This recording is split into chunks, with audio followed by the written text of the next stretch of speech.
Welcome back to the Deep Dive. Today, we're going to be taking a deep dive into the world of success with motivational speaker Darren Hardy. We'll be focusing on a talk he gave at an ACN event, pulling out the most interesting and actionable insights for you.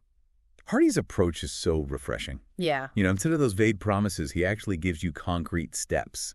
Like he really digs deep into what it takes to achieve your goals. Yeah, and right off the bat, he shares his personal story. He talks about having a difficult childhood, growing up with divorced parents and facing a lot of adversity.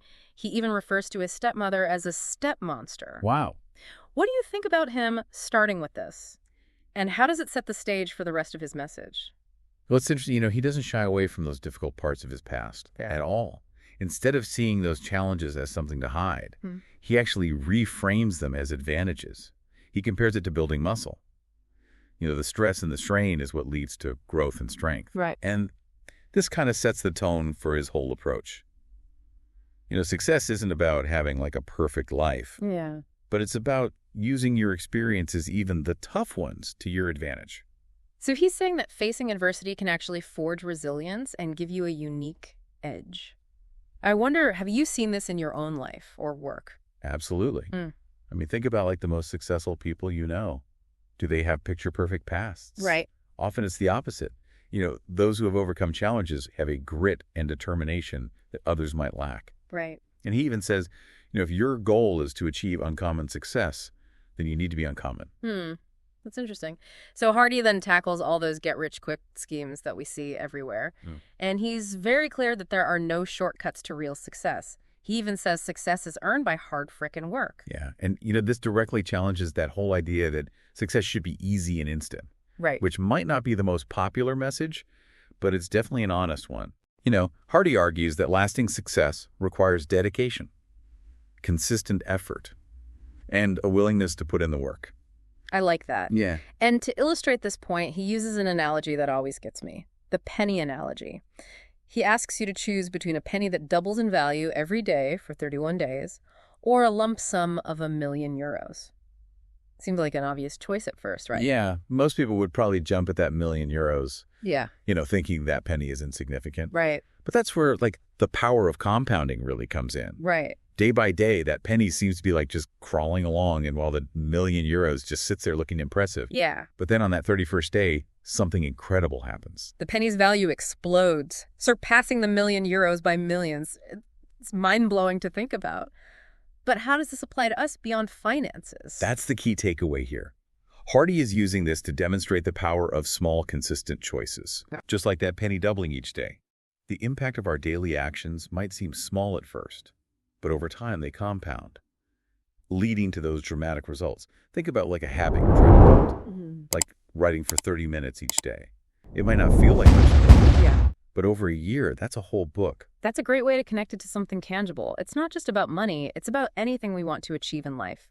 To drive home this point about the impact of consistent choices, Hardy introduces us to these three friends, Scott, Larry, and Brad. Yeah, and each of these friends, they make different daily choices. Scott incorporates small, positive changes into his routine, like reading 10 pages of a good book, cutting back on 125 calories, exercising for 20 minutes, and giving his wife a genuine compliment. Wow. Larry, on the other hand, he stays the same, comfortable in his routine. Right. And then there's Brad, who indulges in negative habits like eating junk food, skipping workouts, and neglecting his relationship with his wife. And initially, their lives, they all look pretty similar. It's easy to think those small choices don't really matter in the short term. But then Hardy fast forwards 27 months and the differences are staggering. Scott is thriving, healthier, wealthier, and has a really strong relationship. Right. Brad, on the other hand, is facing health problems, financial troubles, and a strained marriage. It really illustrates that while the effects of our choices aren't always immediately apparent, they're always accumulating. Right. What might seem like a minor slip-up one day can snowball into a much larger problem down the road. So we see how powerful our daily choices are. But Hardy knows it's not always easy to stay on track. He outlines 4 traps that can sabotage our success. Let's unpack these, starting with what he calls invisible consequences. Yeah, this trap kind of tricks us into thinking that our choices don't matter because we don't see the immediate impact. It's like eating a single piece of cake. It won't ruin your diet on the spot, but if it becomes a daily habit, The consequences, they become very real. Right. So even though we don't see the immediate effects, those small choices are adding up behind the scenes. What's the next trap we need to watch out for? Hardy calls it being 1 degree off course. Right. He uses the analogy of an airplane. A tiny deviation in direction might seem insignificant at first, but over a long flight, it can lead the plane hundreds of miles off course. So it's not just about making good choices, it's about making sure those choices are consistently aligned with our goals. Right, exactly. Even small deviations can lead to significant consequences over time. If your goal is to run a marathon, but you consistently skip your training runs, you're slowly veering off course. What might seem like a minor compromise one day can derail your entire goal if it becomes a pattern. That's a good point. It's about being mindful of those seemingly small decisions and making sure they're moving us in the right direction. Now, the next trap, immediate gratification. I think we can all relate to this one. Oh, yeah. This is the classic battle between what we want now versus what we want in the future. Right. It's choosing that instant pleasure over the long-term gain. Like hitting the snooze button instead of getting up for that morning workout. Feels good in the moment, but it doesn't get you closer to your fitness goals. It's so easy to fall into that trap. But how do we resist the allure of those immediate rewards and make choices that align with our long-term aspirations? That's where discipline and willpower come in. It's about recognizing those temptations and consciously choosing the path that leads to your desired outcome, even if it's not the easiest or most pleasurable option in the moment. Okay, so we've got invisible consequences, 1 degree off course, and immediate gratification. What's the final trap we need to be aware of? This one is a bit counterintuitive. It's called the easy not to do trap. Okay. And it highlights how the very ease of those small actions we need to take can make them easy to dismiss. We think, oh, it's just one workout, I could skip it today, or it's only €5, I don't need to track it. Right. But as we've seen with the penny analogy, those small actions or inactions, they add up over time. So how do we avoid falling into this trap? How do we make sure those easy not to do actions actually get done? It's about recognizing that even though they seem insignificant in the moment, they are the building blocks of success. It's about shifting our mindset from, I'll do it later, to I'll do it now because it matters. I like that. So we've identified these 4 common traps. But the good news is Hardy doesn't just leave us hanging. He gives us strategies to navigate them and actually set ourselves up for success.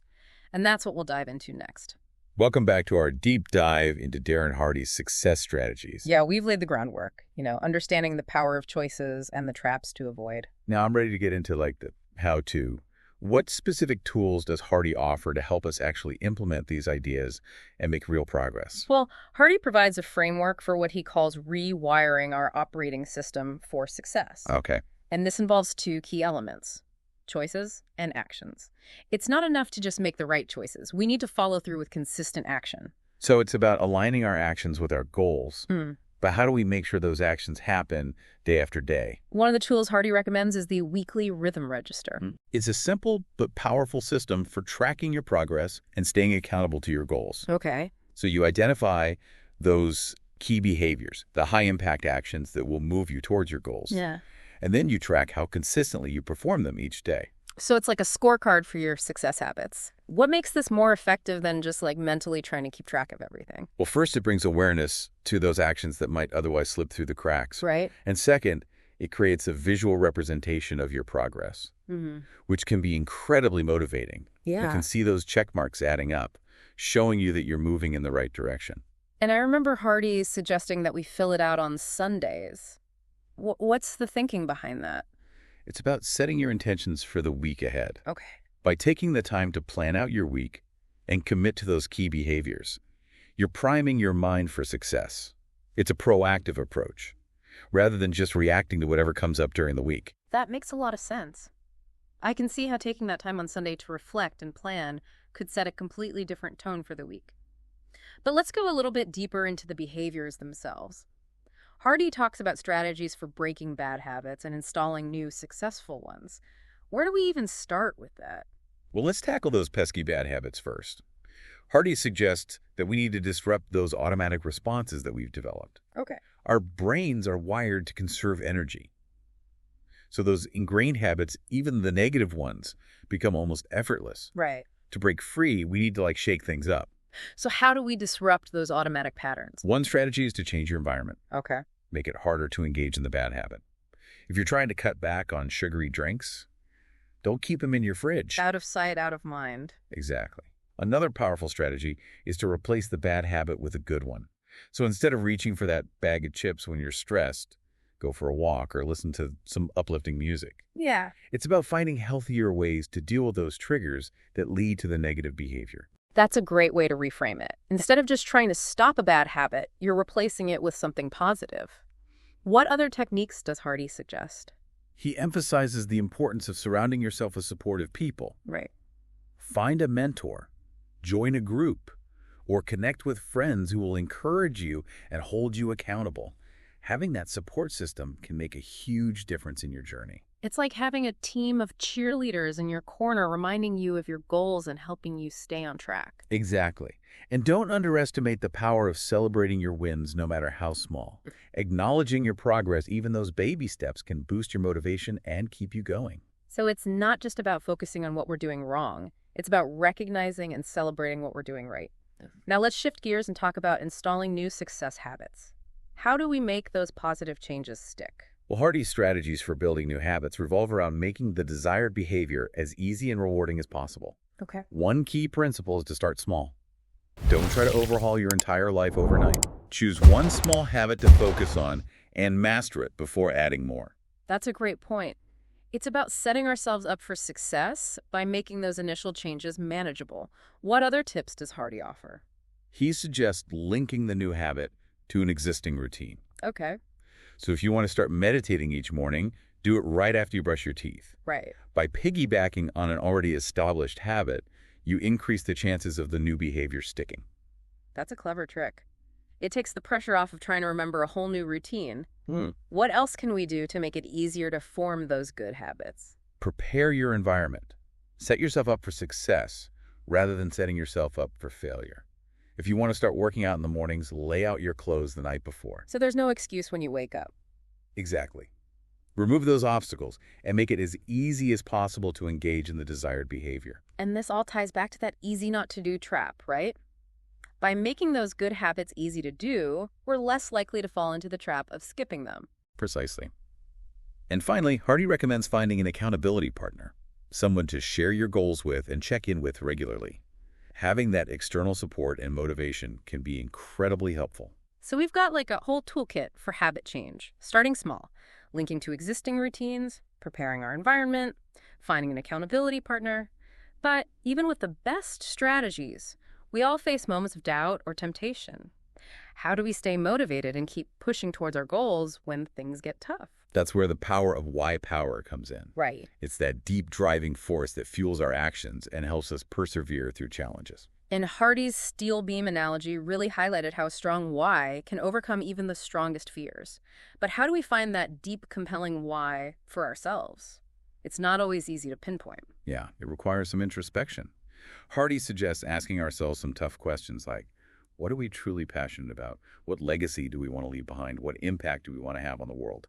These questions can help us uncover our core values and motivations. Those are big questions, but they can lead to some powerful answers. And once we've discovered our why power, how do we keep it front and center, especially when things get tough? Write it down and keep it visible. Okay. Post it on your mirror, your refrigerator, your computer screen, anywhere you'll see it regularly. Make it a constant reminder of what you're working towards and why it matters. So it's about keeping that why power top of mind, especially when we're tempted to give up or stray from our path. But even with a clear why and solid habits, we're bound to encounter setbacks. That's where Hardy's advice on embracing failure comes in. Right. He challenges that conventional view of failure as something to be avoided. Right. Instead, he argues that it's an essential part of the growth process. He even encourages us to seek out failure, to intentionally put ourselves in situations where we're likely to fail. Why would we want to do that? It might sound counterintuitive, but it's a way to desensitize ourselves to the fear of rejection and build resilience. By facing our fears head-on, we diminish its power over us. Think about it like exposure therapy. The more we expose ourselves to the thing we fear, the less scary it becomes. So by intentionally seeking out failure, we're actually building our confidence and our capacity to handle challenges. That's a fascinating perspective, but it's not just about failing blindly, right? What else does Hardy suggest? He emphasizes the importance of analyzing our failures, Don't just brush them under the rug. Ask yourself what went wrong. What could I have done differently? What did I learn from this experience? It's about turning those failures into valuable lessons that inform our future actions. So it's not about beating ourselves up for our mistakes. It's about extracting the wisdom from those experiences and using it to improve our approach. But Hardy takes it a step further. He encourages us to celebrate our failures. I know, it might seem strange at first, but it's a powerful mindset shift. Right. By acknowledging our failures and celebrating the lessons we've learned, we take away their power to hold us back.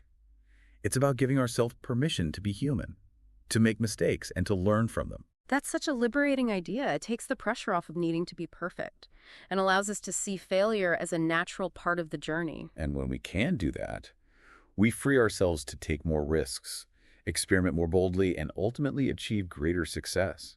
We've covered a lot of ground here. Tracking behaviors, breaking bad habits, installing successful ones, finding our why power, and embracing failure.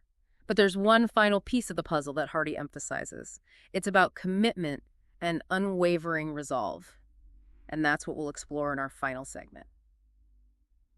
Welcome back to the Deep Dive. We're wrapping up our exploration of Darren Hardy's insights on success. Yeah, we've covered a lot of ground. Understanding the importance of choices, habits, why power, and even embracing failure. And Hardy ends his talk with a powerful call to action.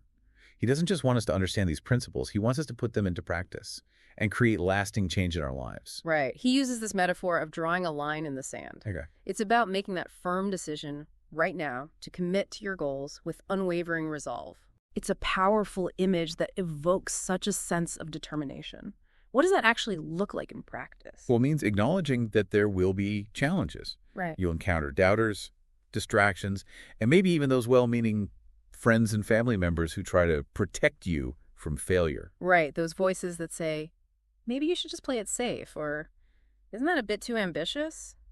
How do we deal with that external pressure while staying true to our goals? It's about having the courage to politely but firmly stand your ground. Okay. Thank those people for their concern, but reaffirm your commitment to your chosen path. Remember, this is your journey, your mountain to climb. It's easy to get sidetracked when those doubts creep in, both internal and external. But Hardy encourages us to visualize ourselves reaching the summit, experiencing that feeling of accomplishment. Yeah, visualization is a powerful tool. Right. When you can see yourself achieving your goal, it strengthens your belief that it's possible. Yeah. It reinforces that connection between your actions today and the future you're creating. So we've drawn our line in the sand, we're visualizing success. But then we hit a roadblock, a setback. What happens when we stumble? How do we keep going when things get tough? Well, this goes back to the importance of your why power. Right. When your reasons for pursuing a goal are deeply meaningful, it fuels your actions and helps you overcome obstacles. Think of it as your internal compass that guides you back on course when you feel lost or discouraged. It's about remembering why you started in the first place, that bigger purpose behind your efforts. And Hardy doesn't sugarcoat it. He acknowledges that there will be moments when you want to quit, when you question everything. Right. He reminds you that those are the moments that truly test your commitment. That's where the grit and determination we talked about earlier really come into play. It's about digging deep and reminding yourself that you are capable of achieving what you set out to do. And remember, you don't have to do it alone. Seek support from mentors, friends, or a community that aligns with your goals. Surround yourself with people who believe in you and your vision. It's like having a team of Sherpas helping you navigate that challenging terrain on your climb to the summit. Exactly. And when you finally reach that summit, when you achieve that goal, it's important to celebrate your victory. Acknowledge the hard work, the dedication, and the perseverance that got you there. But it's not about stopping there, right? No. Hardy emphasizes that growth is a continuous journey. Reaching one summit simply opens up a view of new mountains to climb. Right. It's about setting new goals, embracing new challenges, and continuing to push yourself beyond your comfort zone. So success isn't a destination, it's a direction. Precisely. It's about adopting that mindset of continuous learning and improvement. Well, Darren Hardy has given us a powerful framework for success. It's about making conscious choices, cultivating positive habits, embracing failure as a learning opportunity, and staying committed to our goals with unwavering resolve. It's a message that resonates deeply and offers practical strategies for anyone who wants to create a life of meaning, purpose, and fulfillment. So what's your next mountain? What line are you drawing in the sand today?